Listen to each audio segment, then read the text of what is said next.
one of the really weird meta things that I sometimes think about is like, because like I know my ownership stake isn't changing. If I have a Google share and now it's becoming 20, but part of the meta of it is like probably a bunch of new investors are going to start buying the stock, so it's going to go up. Yep. So even though it's Yep. $3,000 like all-time highs, I should still buy it right now because once it Hmm. actually splits in July or whenever it is, I really wouldn't be People are gonna surprised buy if it into starts to it. go up. Like that's what we happened, Yeah. or that's what happened with Tesla and Apple, right?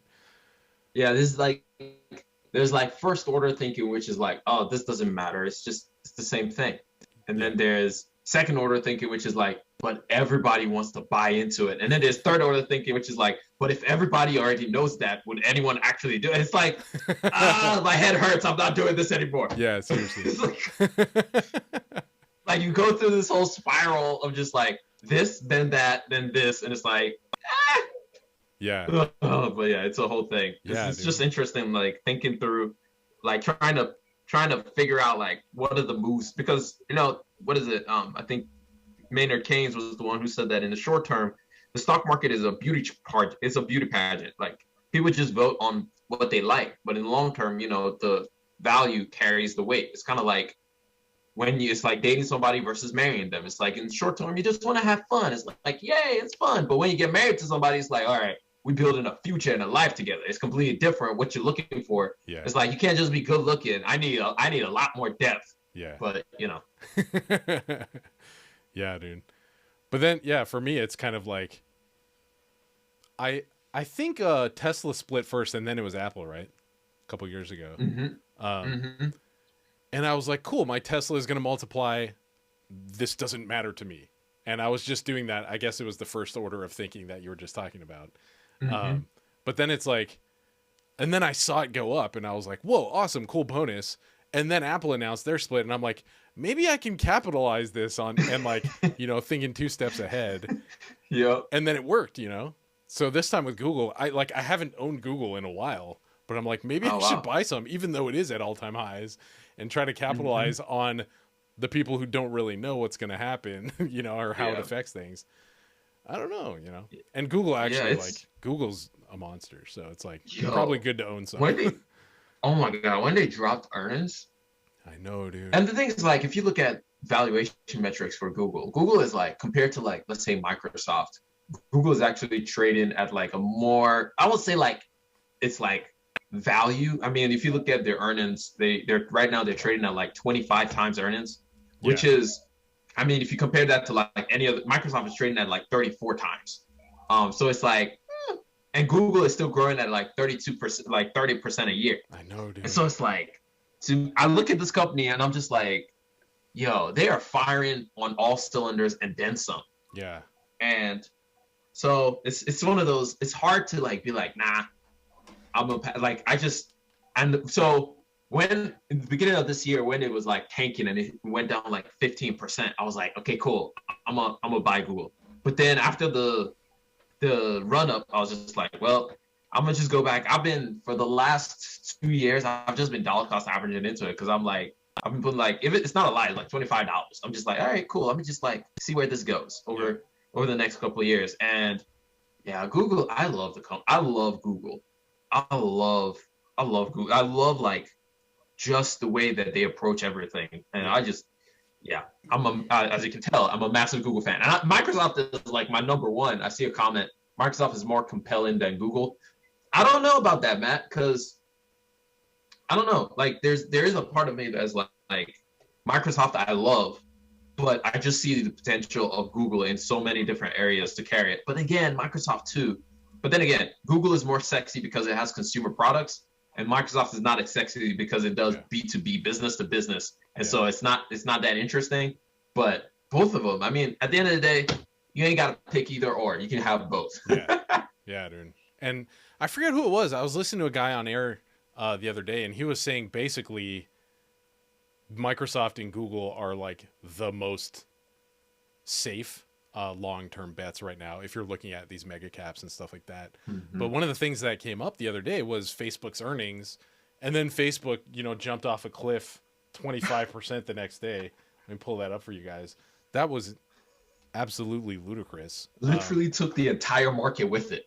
Yeah, dude. And you see here on the chart on the right side, it was 320, and then the next day at open, it was 245. Crazy. And it's fascinating, dude, because that's Apple's fault, basically. And I don't know if people realize that. And I don't know on the flip side, in the ways that Apple has really, really jacked Facebook like this, how that's also coming back to benefit Google. And I don't even know if Apple, it's like that meta thing we were talking about a minute ago. How many levels ahead is Apple thinking? Like, did they realize that this would be such a benefit for Google? Because I know Apple and Google have been kind of going at each other's necks for a long time. And if you're unfamiliar with it, basically what's happened is like Apple wants to boost privacy for its users. And Facebook has always made money by knowing as much about all of their users as possible. So like I for some of my clients, I'll say, hey, I can run ads for you to try and get you some new clients.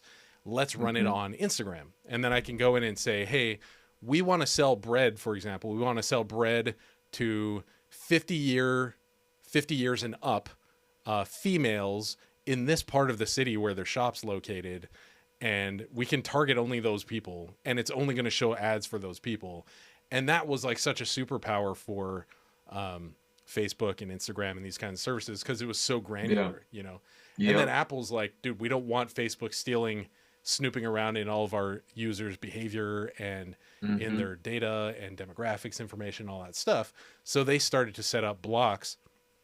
And now when on newer iOS versions, you can say this app's not allowed. Well, it's technically, they ask to not allow it to track you, but I think they still technically can track you. But so because of that, all of a sudden for advertisers, they're like, dude, we used to be able to get this much bang for our buck on Instagram, but now we have to spend double the money or plus 30% of the money or whatever it is to get the same results. So we're going to leave Instagram, Facebook, and we're going to go advertise on Google search or on YouTube or whatever it is. And that's ended up benefiting Google big time. And Apple isn't even in the advertising game. So, and Google, I think, touched a little bit on how both YouTube and their advertising have been growing in this last earnings report, and Facebook's just getting wrecked. Which brings me to the next conversation, dude. Like, the really, really cool superpowers of Apple and Google as companies is that they own their platforms. Like iOS, I'm kind of an Apple guy. I don't love Apple lately, their products, and getting a lot more errors and problems and stuff like that. But I have like a bunch of Apple stuff, and Apple can control everything that's on there,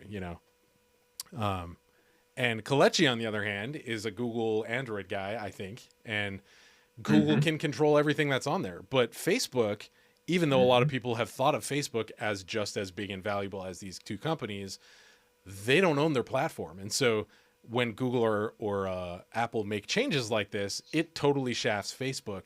And I think that's why Facebook is like, dude, we got to get 2 steps ahead again. And we got to be the leaders in metaverse and virtual reality, so we control the platform, so we control the hardware, so we can't get punted around like this. What do you think about that? Yep. I definitely agree with you. I think one thing, like literally, I'll say Apple played a big role into like the into what cut into Facebook's bottom line, because I think in the earnings call they said something about like just the move on Apple cost them like $10 billion or something like that. Dude. I think it was $10 billion, something like that. It was some crazy amount of money that it cost them, just that little change with iOS. And then the other thing, I mean, surprise, surprise, nobody likes being tracked, right? Yeah, like, seriously, obviously. And then, but the other thing that I find interesting is, even as this might benefit Google, I think Apple, this is one thing that's like a far-fetched idea. I think Apple is going to launch their own search as well. Yeah, I think Apple will at some point will launch their own search, because right now Google pays Apple to be the default search on Apple devices. Yeah. So I definitely see Apple just deciding like, you know what, we're going to put our search out there so that people don't get tracked. And it's another way to like get people hooked on the Apple ecosystem And, Apple will do anything that keeps people remaining on their ecosystem as long as possible. So I definitely see where that can happen. But I also agree with you of like, this is literally Mark Zuckerberg going, yo, we have to control our platform. Like we have to own some kind of platform because we're like you said, it's like, what? I have to listen to what Apple wants. I have to listen to what Google wants. I have to a degree, listen to what Amazon, like, I just can't be on my own thing. I don't control anything that's going on. And so I agree with you to the sense of like, this is why he is heavy, like putting billions and billions of dollars into this metaverse of like, if this is the next thing, I want to own it. I don't want to have to listen to anybody. I don't want to have to go through anything. I want to be able to own it. And so, I mean, but the other thing Facebook is facing also is it finally has a true competitor. It finally has a true competitor for a social network. For the longest time, it's been able to, whether it's by copying or by stealing or by, like as we say in Nigeria, by hook or by crook, they've been able to just basically dominate the social media game for the longest time. They bought Instagram when Instagram looked like it was going to be a challenger. They bought WhatsApp. And then they basically copied Snapchat to make sure that Snapchat didn't become a big thing with stories. So they basically like ripped off everybody and made sure like they remained in the dominant position, which is what you're supposed to do as a good business. If you see something working, you don't just be like, oh, that's good for them. You steal it and you make it work for you. Yeah. I think, what is it? I think it was Steve Jobs who said that the greatest form of flattery is somebody stealing your content. Like that's literally the best thing you can do. And so he did that. But now TikTok came out and they haven't been, Reels does not match up to TikTok in the slightest. And so because of that, users, you're seeing like younger and younger people are moving away from Instagram and just gravitating more and more to TikTok. And so you saw that decline. And I think that's the thing that spooked a lot of investors is they saw that decline in users and they were like, wait a minute, you mean Facebook is not going to like forever rule the world? And you see like Google is no longer the number one web browser or the number one web place for people. TikTok is now more popular than Google, which is crazy to think about. Well, yeah, like seriously, TikTok is more popular than Google, which is crazy, like the traffic that it gets. And so you see that.